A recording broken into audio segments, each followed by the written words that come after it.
김광석은 자살이 아니었습니다. 유일한 목격자 서혜순 씨가 자살이라면서 주장했던 우울증, 여자관계 모두 거짓말로 취재 결과 확인됐습니다.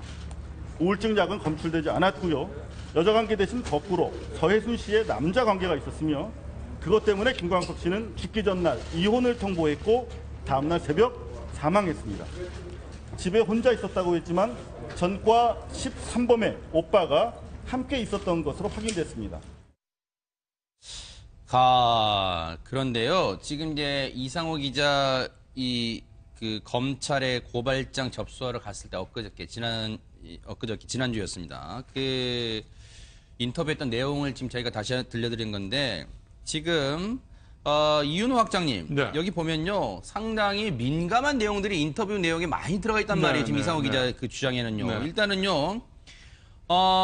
김광석 씨는 자살이 아니라고 지금 계속해서 주장을 하고 있고 줄기차게 유일한 목격자 서혜순 씨가 자살이라고 주장하면서 제기한 우울증, 여자관계 모두 거짓말. 이게 취재 결과로 확인됐다고 말하고 있어요. 그렇죠. 무슨 경찰 수사나 검찰 수사 얘기 아니라. 네. 그다음에 우울증 약은 검출되지 않았다.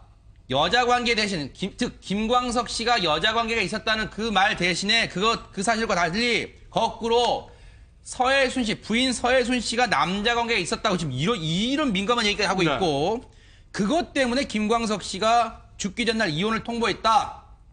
그리고 다음날 새벽날 사망했다. 그런데 여기서 끝나는 게 아닙니다. 서혜순 씨는 당시 집에 혼자 있었다고 했지만 그 다음 말을 보세요. 전과 13범의 오빠가 함께 있었던 것으로 확인됐답니다. 지금 네. 굉장히 민감한 내용들을 다 한꺼번에 쏟아내고 있어요, 지금. 네. 그렇죠. 뭐 자살로 단정하거나 자살로 몰아가기 위해서는 자살의 동기가 분명히 있어야 하는데 예를 들어서 유서를 남겼다라는 이러면 그보다 더 분명은 없겠죠. 그런 상황이 아닌 마당에는 자살할 만한 동기가 분명히 있어야 되는데 그 자살의 동기로 이상호 기자는 이제 부인의 남자 관계, 전과 13 오빠의 존재, 그다음에 그 타살 흔적이 보인다는 뭐 사건 얘기까지 이제 할 수 있는 모든 얘기를 다 자기 나름의 해석으로 얘기를 제시하는 것이죠. 그래서 이 부분이 자기가 취재한 이 부분은 서혜순 씨가 얘기하는 부분과는 상당히 거리가 있다. 그래서 이 부분에 대해서 확인이 필요하다는 이런 얘기일 텐데 사실은 어떻게 보면 많은 사람들이 자살이다 타살이다 논란의 여지는 있습니다만 뭐 이거는 사법당국에서 확인해 줘야 될 부분이고요. 근데 워낙에 이제 뭐 이분이 대중적 지지나 인기가 있고 그러다 보니까 이런 논란의 여지는 더 많아질 것이고 어쩌면 저는 이런 생각합니다. 이번 사건을 보고 서혜순 씨 입장에서도 그렇고 우리 대중들 입장에서 봐서도 그렇고 본인이 하지 않았다면 조사를 통해서 확인받으면 될 것이고 또 만약에 나쁜 짓을 했으면 사법 정의 실현을 위해서 또 당연히 처벌돼야 될 것이고 이번 계기에 그냥 차라리 이 사건이 깨끗이 마무리될 수 있었으면 하는 그런 바람이 있습니다. 지금 김기호 아나운서 타살 의혹을 지금 이상호 기자는 거두지 않고 있잖아요. 그런데 앞서 이제 그 김광석 부검의의 사망 진단서 얘기도 해봤습니다만은 거기에는 사건이 여기 귀 부분까지 와 있다 그랬잖아요. 그런데 이상호 기자는 이 부분에 대해서 뭐라고 얘기를 하고 있어요? 네, 이상호 기자의 주장은요. 어쨌든 부검의 얘기와는 다릅니다. 사건의 차이인데요. 부검의는 귀 위쪽까지 사건이 있었다라고 이야기를 하지만 이상호 기자의 얘기는 그러니까 서혜순 씨의 진술은 전선을 3번 감았다. 그런데 그 진술과 달리 시신에는 불과 한 줄. 그것도 목의 앞쪽 부분에만 감긴 자국이 있었다라고 얘기를 합니다. 그리고 더불어서 타살 의혹이 끊이지 않는 이유. 뭐 이상호 씨의 이런 사큰 주장도 있지만요. 지인들의 좀 증언도 나오는 것 같아요. 그 대중문화평론가 임진모 씨가 유명하죠. 김광석 씨와 굉장히 절친으로 알려졌었는데요. 이분이 김광석 씨가 자살한 게 전혀 믿기지 않는다. 우울증이 있었다고 하는데 전혀 그런 징후가 안 보였다. 그러니까 어떤 사망하기 전에도 얼마 전에도 나와 술자리를 가졌었는데 전혀 그런 느낌을 받지 못했다라고 이야기를 하는 거예요. 평상시와 똑같다는 거죠. 평상시와 똑같은 모습이었다. 그래서 혹시라도 자살을 하려는 사람이 그런 모습을 보일 수 있겠느냐 믿기지가 않는다. 아마 이제 그런 취지로 얘기를 한 것 같아요.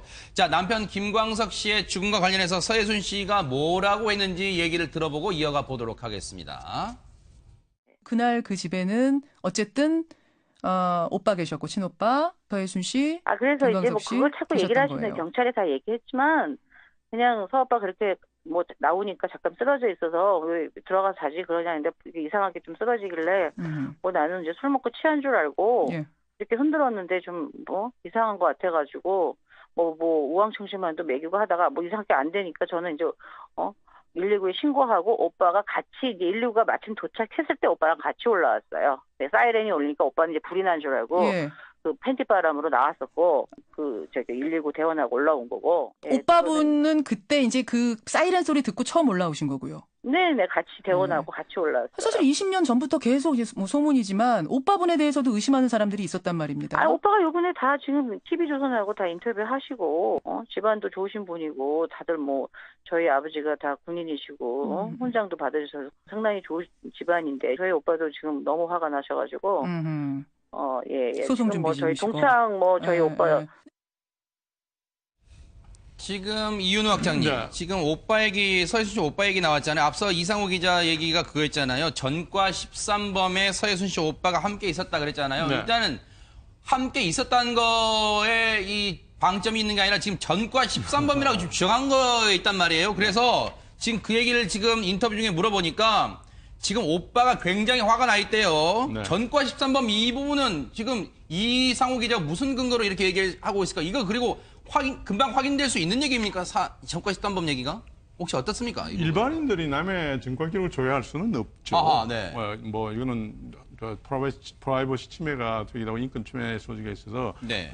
실무에 종사하는 경찰 사업 당국에 종사하는 사람들도 특정 이유나 보면 이유 없이는 조회할 수가 없는 거라서 공식적 조회는 안 됐을 것이고요.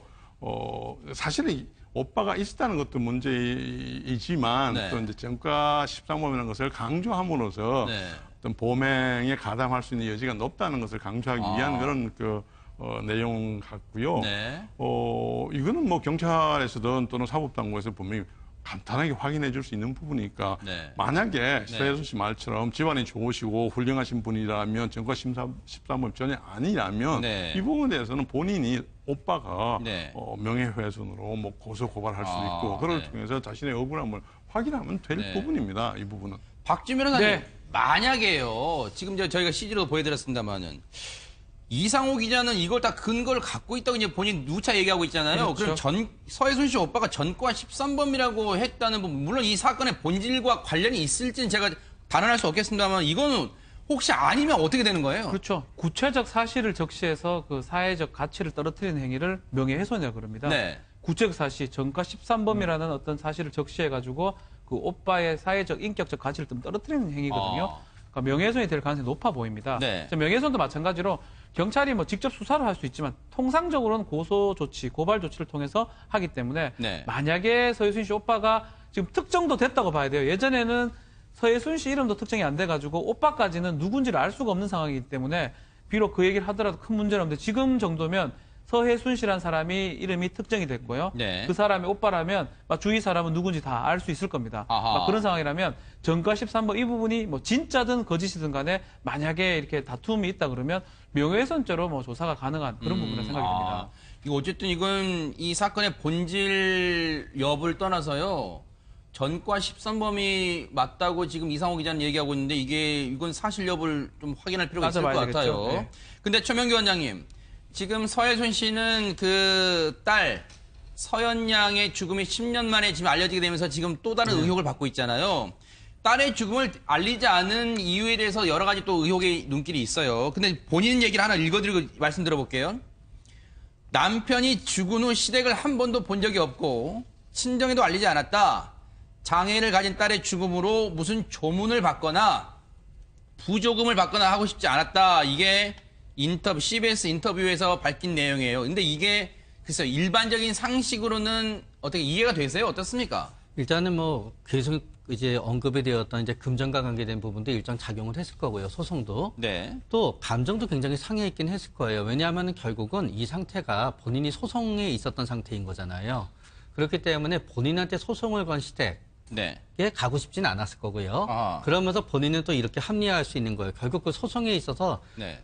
사실은 이 가족들은 서해순 씨한테 실질적으로 건 거지만 결국은 서해순 씨의 따님한테 걸게 된 소송이 되지요. 서해순 씨 따님이 전부 다 그 저작권을 갖다 받아가면 안 된다고. 그렇죠. 그러니까 내가 우리 딸을 갖다 조금이라도 사랑하는 마음이 있었다면은 어떻게 그분들이 소송을 할 수 있느냐. 그러니까 알리지 않는 게 오히려 본인은 맞다고 합리화하실 수도 있지만 네. 또 마지막에 제일 중요한 부분은 이거였던 것 같아요. 이게 사실은 대중이 서해순 씨한테 가장 서운한 부분인데요. 네. 대중은 서해순 씨가 김광석 씨의 돌아가신 김광석 씨의 아내로서 충실한 역할을 하기를 바랬었어요. 계속. 네. 예를 들어서 신해철 씨의 유가족이랑 대조가 되는 거죠.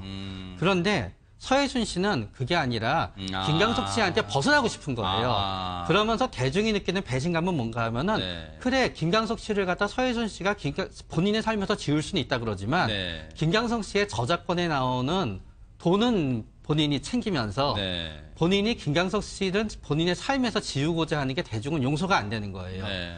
그렇기 때문에 서해순 씨가 아무리 뭐 부검하고 뭐 이거 해도 대중은 서해순 씨에 대한 어떤 시선을 바꾸진 않을 거고 네. 시선을 바꿀 수 있는 유일한 방법은 하나 있는데 그거는 뭔가 하게 되면은 네. 이제 나는 진짜 김광석 씨를 갖다 내 삶에서 지우겠으니 네. 대신 김광석 씨의 저작권은 하나도 내가 챙기지 않겠다. 그거는 전부 다 기금으로 해서 절반 정도는 우리 딸과 같이 불쌍한 아이들한테 전부 다 쓰고 절반은 우리 남편과 같이 어려운 사정에서 가수가 되려는 이들한테 쓰고 난 이제 저작권에 하나도 손을 대지 않겠다. 대신 다른 이해 당사자도 그렇게 해달라 하게 되면 그땐 대중은 달라져요. 그러겠죠. 그러나 현재는 어쨌든지 간에 본인의 말과 다르게 결국은 저작권이 관계가 되어서 모든 다툼이 벌어지고 그렇죠. 있는 거죠. 뭔가 결국은 지금까지 행동은 뭔가 이 저작권에 네. 상당한 집착을 보이고 있는 것처럼 비춰진단 말이에요. 네. 결국은 김광석 씨 본인의 가수 김광석 씨 한때의 남편이었던 김광석 씨로 인해서 자유로워지고 싶다 그러면은 거기에서 일어나게 되는 본인의 이익도 어느 정도는 포기해야 되는 거예요. 다 가져갈 수는 없어요. 그러네요. 근데 박준 변호사님, 네. 지금 서해순 씨는 딸의 죽음, 서현 양의 죽음을 10년 전에 당시에 알리지 않은 이유가 나 시댁 식구 얼굴 보고 싶지 않고 서로 왕래도 없었다. 지금 이렇게 얘기를 하고 있단 말이에요. 그러면 변호사한테는 알렸어야 되는 거 아니에요? 그 부분이 사실 이해할 수 없는 부분입니다. 네. 그러니까 민사소송을 제기한 겁니다. 네. 아주 오랫동안 파기환송돼 오랫동안 재판이 진행되던 사건인데 그렇다면 변호사하고 의뢰인 관계는 상당히 밀접했다고 봐야 될 것 같고요. 네. 사망이라는 어떤 사건이 있으면 소송 수계라든지 대단히 복잡한 절차가 또 필요한 상황이거든요. 당연히 알려야죠. 네. 당연히 알려야 되고 왜냐하면 재판이 무효가 될 수 있는 상황이 되기 때문에 네. 뭐 얘기를 변호사 듣기 싫다 해다가 와서 알려줘야 될 상황인데 네. 변호사 대리인한테도 이걸 알리지 않았다. 이 부분은 네. 사실 납득할 수 없는 부분이고요. 네. 그건 가능해요. 상대편의 유족들한테 알리지 않은 거는 충분히 뭐 이해할 수 있는 부분도 있다고 볼 수 있지만 네. 자기가 같이 일하는 민사소송은 본인이 거의 나가지 않습니다. 네. 변호사가 계속 나가는 거거든요. 네. 변호사하고 의뢰인하고 정보 교환이 돼야 되고 가장 중요한 정보 중에 하나가 네. 그 사람이 있느냐 없느냐인데 네. 없는데 그 재판을 하는 게 말이 안 되는데 네. 그걸 변호사한테 알리지 않았다. 이 부분은 사실은 납득하기 어렵습니다. 앞서 화면 잠깐 이 화면입니다만 지금 서현 양의 그 추모공원에 있는 그 서현 양의 이 납골 유해입니다. 이 추모공원도 지금 관리가 되고 있고요. 그런데 어제 고 김광석 씨의 형이죠. 김광복 씨가 서울경찰청 광역수사대에 고발인 신분으로 이 고소인 신분이 맞겠죠. 어떻게 보면 고소인 신분으로 경찰에 출석을 했습니다. 인터뷰 내용 좀 보시고 이어가 보도록 하겠습니다. 김광석 씨 사망 이후에 가족들이 서현 양을 찾지도 않고 내외가 없었다고 이렇게 서 씨가 주장하고 있는데 서현이의 소식에 대해서 왜 궁금하지 않았겠습니까? 다만 그러니까 그 세순이가 너무 보기 싫어서 멀리했던 거지 서현이가 보기 싫었던 건 아닙니다. 지금 많은 분들이 그 궁금해하는 내용들을 좀 이 기회에 좀 밝혀졌으면 좋겠습니다. 진실을 규명하는데 최선의 노력을 다하겠습니다. 지금 너무 경황이 없어서 생각이 잘 안 나는데 모든 부분들이 의욕투성이죠. 지금 이제 최명규 원장님 뭐 엇갈리는 주장이긴 합니다. 지금 김광복 씨는 서해순 씨의 말이 전부 다 사실과 다르다. 물론 사실과 다르다고 이렇게 뭉뚱그려 얘기하고 있습니다만 구체적으로 어떤 부분인지는 얘기하지 않고 있단 말이에요. 지금 이 인터뷰만 보더라도 서해순 씨와는 감정상의 앙금은 상당히 골이 깊게 펴였다 지금 이렇게 느껴집니다. 맞아요. 그러나 또 저 인터뷰를 보면서도 역시 아쉬움은 좀 많이 남아요. 뭘까요? 왜냐하면은 역시 저 형도 김광석 씨에 대한 슬픔이 그렇게 많이 배어나오시는 것 같진 않아요. 그래요? 네. 우리가 원하는 대중이 기대하는 네. 좀 더 굉장히 슬프고 좀 더 동생을 갖다 그리워하는 부분. 그러고 나서 또 어떤 의미에서 결국은 서연이에 대해서 좀 더 구체적으로 네.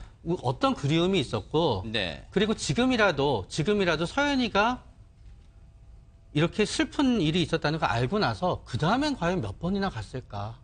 과연 그 납골당에 과연 그 다음에는 네. 찾아서 가신 적이 있으실까? 어떤 그런 아쉬움들이 남게 되거든요. 네. 그렇기 때문에 조금은 물론 굉장히 마음속은 슬프셨겠지만 네. 조금 더 저런 내용들보다는 그냥 김광석 씨가 가고 얼마나 괴로웠고 얼마나 힘들었고 그리고 어저께 그저께 매일매일 서연이의 납골당에 찾아가고 있다. 이런 어떤 내용들이 나왔으면은 네. 대중이 조금 더 대중들한테 진심이 다가갈 수 있으셨을 텐데 네. 아무래도 경황이 없다가 보니까 네. 그런 부분에 있어서는 조금 마음이 아픈 부분이 있어요. 김기현 아나운서, 지금 최명규 원장님 말씀처럼 어제 기자들의 질문에 김광복 씨가 이제 답을 했는데 약간 언뜻 와닿지 않는 부분이 있긴 있어요. 어제 질문이 뭐였냐면 네. 김광석 씨 사망 이후에 가족들이 서연 양을 찾지도 않고 왕래가 없었다고 서현순 씨가 주장하고 있습니다. 라고 물었더니 거기에 김광복 씨가 뭐라고 하냐면 서연이의 소식에 대해 왜 궁금하지 않았겠습니까? 다만 서해순이 너무 보기 싫어서 멀리 했던 거지 서연이가 보기 싫었던 것은 아닙니다. 서해순이 보기 싫다는 건 강조했지만 지금 여기에 기자들이 물었던 핵심은 뭐냐면 서연 양의 안부를 물어봤거나 직접적으로 물어봤거나 서연 양을 보려고 서해순 집에 찾아갔냐고 지금 그 얘기는 안 나왔잖아요. 결국 이른바 행동, 액션은 안 나왔단 말이에요. 그러니까 이게 실제로 서연 양을 보고 싶어 서연 양에 대해서 그리워했다는 말은 그냥 이 정서상으로만 했지 행동으로 나타난 건 없지 않느냐 이런 반박도 나올 것 같아요 지금. 예. 서해순 씨, 이건 서해순 씨가 늘 강조했던 거잖아요. 시댁 식구들이 한 번도 서연이에 대해서 물어본 적이 없고 온 적도 없다. 지금 그 얘기를 하고 있잖아요. 서해순 씨가. 예. 네. 최명기 원장께서도 이야기를 했죠. 그러니까 김광복 씨의 인터뷰 내용이 네. 김광석 씨에게 초점이 맞춰져 있는 게 아니고 네. 예, 어떤 그 서해순 씨의 미움에 서해순 씨에 대한 미움에 좀 초점이 맞춰져 있어서 네. 어쨌든 이 답변을 들으면서도 네. 사실 저희가 서해순 씨의 인터뷰 내용을 들으면서도 좀 아무 말 대잔치다라고 표현을 했는데 사실 김광복 씨의 말은 그렇지는 않습니다만 네. 어떤 김광석에 대한 이야기보다 네. 예, 서해순에 대한 미움? 네, 아하. 그런 게 강조되지 않았나라는 네. 생각을 해봅니다. 이윤호 학장님, 네. 어제 7시간 정도 서울경찰청 광역수사대에 나가서 이제 이 조사를 받았어요. 네. 그럼 경찰은 이 김광복 씨를 상대로 무엇을 물어볼 수 있습니까? 첫째는 사실 확인이 필요할 테고요. 네. 또 두 번째는 두 진영 사이의 틀린 충돌을 하고 있는 것들을 확인해야 될 필요가 사실 확인이라면 있겠죠. 어떤 부분에 대한 사실 확인을 말하는 걸까요? 본인이 주장해온 아. 사실들에 대한 네. 확인일 것이고 또 상대 측의 주장과 다른 부분의 주장이 있다면 네. 그 부분에 대한 확인이 네. 또 필요했겠죠. 지금 근데 아직 알려진 바로는 네. 구체적인 진술이라기보다 네. 모든 서해순 씨라는 사람이 한 진술 내용이 모두가 다 틀렸다, 네. 거짓말이라는 정도까지만 알려지고 있어서 네. 구체적인 조사 내용이나 진술 내용은 네. 아직은 알려진 것은 없습니다. 마지막으로 박준 변호사님, 네. 오늘 오후 2시에 서울경찰청 광역수사대가 이상호 기자를 이제 참고인 신분으로 부른다면서요? 그렇죠. 뭘 물어볼 수 있습니까, 그러면? 가장 중요한 건 세 가지 포인트인데요. 네. 김광석 씨의 자타살 부분, 네. 서현 양의 유기치사 사망 부분, 네. 또 서현 양의 죽음을 숨긴 부분, 네. 이 세 가지인데 김광석 씨의 그 사망 부분은 공소시효가 지나버렸습니다. 아하. 그러니까 실제로는 조사하기 좀 어렵다고 봐야 될 것 같고요.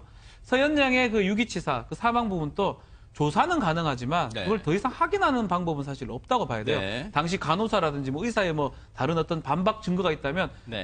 이미 이상호 기자가 공개를 했을 건데 네. 이상호 기자가 이때까지 취재했던 내용들을 확인할 것 같아요. 아. 그래서 맞는지 아닌지 확인할 거고 네. 가장 이제 경찰이 주목되는 부분은 사망 사실을 숨긴 부분입니다. 네. 이거는 공소시효도 살아있고요. 네. 사기가 성립할 가능성이 아하. 아직 있습니다. 네. 그래서 아마 그 부분을 쟁점적으로 많이 물어볼 거고요. 네. 이상호 기자 같은 경우는 그 부분에서 왜 숨겼으며 아하. 다른 사람은 어떻게 알고 있으며 이런 네. 부분들을 본인 취재 결과를 경찰한테 다 얘기할 것으로 보입니다. 바로 실제로 그랬습니다. 그래서 어제 이상호 기자가 자신의 SNS에 이런 글을 올렸습니다. 하와이에서 막 취재를 마치고 돌아왔다. 바로 이겁니다. 그래서 관련 제보를 포함해 단연간 확보한 주요 자료를 오늘 자신의 이 고발 뉴스를 통해서 얘기하는 게 아니라 모두 검경에 제출한다고 하니까요. 오늘 참고인 조사 이후 어떻게 또 국민이 흘러갈지 뉴스파이터가 계속 추적해 보도록 하겠습니다. 술자리를 가졌었는데 네. 전혀 그런 느낌을 받지 못했다라고 이야기를 하는 거예요. 네, 평상시와 똑같다는 거죠. 평상시와 똑같은 모습이었다. 그래서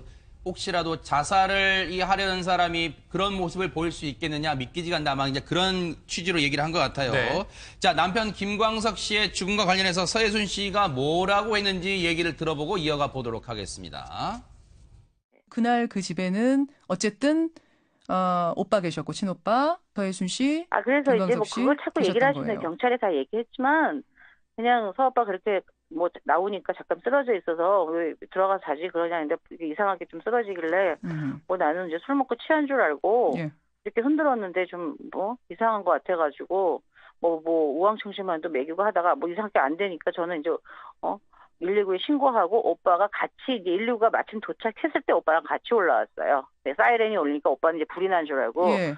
그 팬티바람으로 나왔었고 119 대원하고 올라온 거고. 예, 오빠분은 그때 이제 그 사이렌 소리 듣고 처음 올라오신 거고요. 네네 같이 대원하고 같이 올라왔어요. 사실 20년 전부터 계속 이제 뭐 소문이지만 오빠분에 대해서도 의심하는 사람들이 있었단 말입니다. 오빠가 요번에 다 지금 TV조선하고 다 인터뷰하시고 집안도 좋으신 분이고 다들 뭐 저희 아버지가 다 군인이시고 훈장도 받으셔서 상당히 좋은 집안인데 저희 오빠도 지금 너무 화가 나셔가지고 예. 소송 지금 뭐 저희 준비 중이시고. 동창 뭐 저희 오빠 그것 때문에 김광석 씨가 죽기 전날 이혼을 통보했다.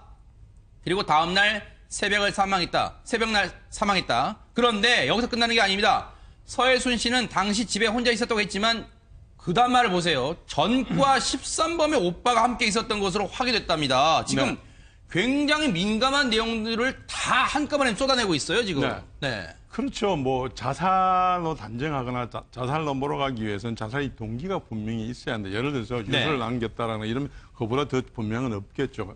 그런 상황이 아닌 마당에는 자살할 만한 동기가 분명히 있어야 되는데 그 자살의 동기로 이상호 기자는 이제 부인의 남자 관계, 오빠 전과 13 오빠의 존재, 그다음에 그 타살 흔적이 보인다는 뭐 사건 얘기까지 이제 할 수 있는 모든 얘기를 다 자기 나름의 해석으로 얘기를 제시하는 것이죠. 그래서 이 부분이 자기가 취재한 이 부분은 서예순 씨가 얘기하는 부분과는 상당히 거리가 있다. 그래서 이 부분에 대해서 확인이 필요하다는 이런 얘기일 텐데 사실은 어떻게 보면 많은 사람들이 자살이다 타살이다 논란의 여지는 있습니다만 뭐 이거는 사법당국에서 확인해 줘야 될 부분이고요.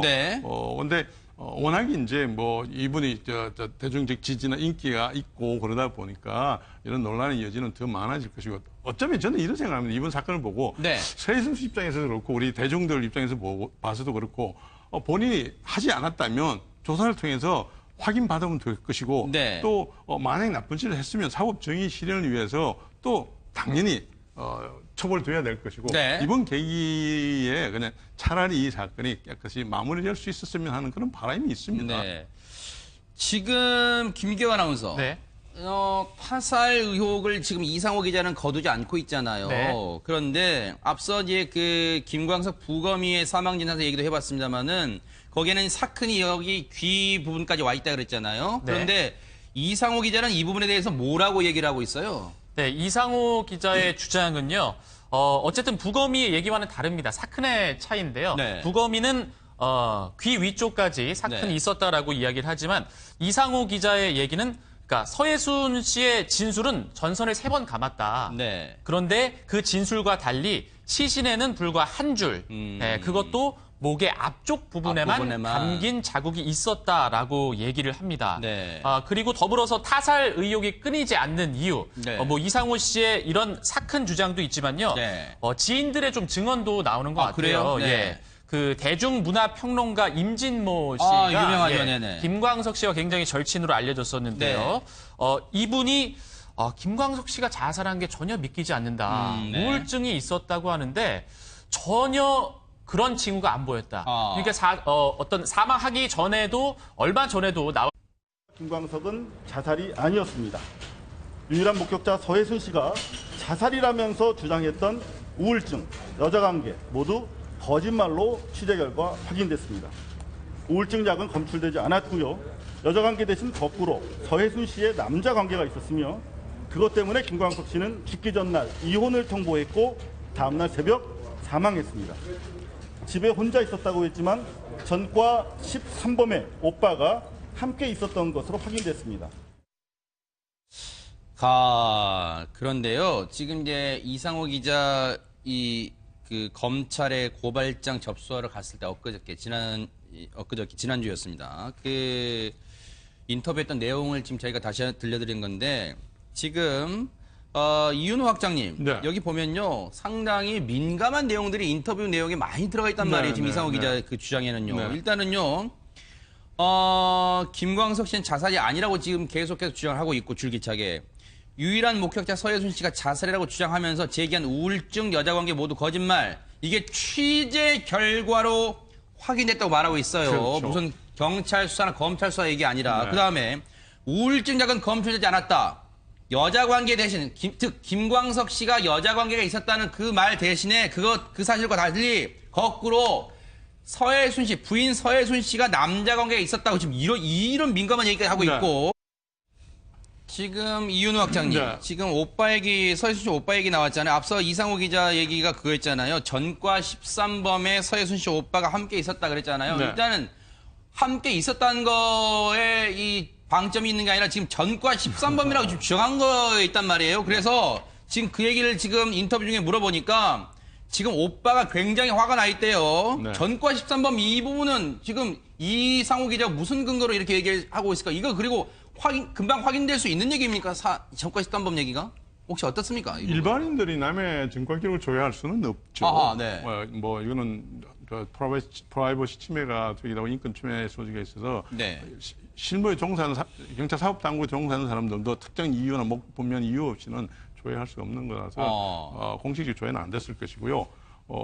사실은 오빠가 있었다는 것도 문제이지만 또 이제 전과 13범이라는 것을 강조함으로써 어떤 범행에 가담할 수 있는 여지가 높다는 것을 강조하기 위한 그런 내용 같고요. 이거는 뭐 경찰에서든 또는 사법당국에서 분명히 간단하게 확인해 줄 수 있는 부분이니까 만약에 서혜순 씨 말처럼 집안이 좋으시고 훌륭하신 분이라면 전과 13범 전혀 아니라면 이 부분에 대해서는 본인이 오빠가 명예훼손으로 뭐 고소 고발할 수도 있고 그걸 통해서 자신의 억울함을 확인하면 될 부분입니다. 이 부분은.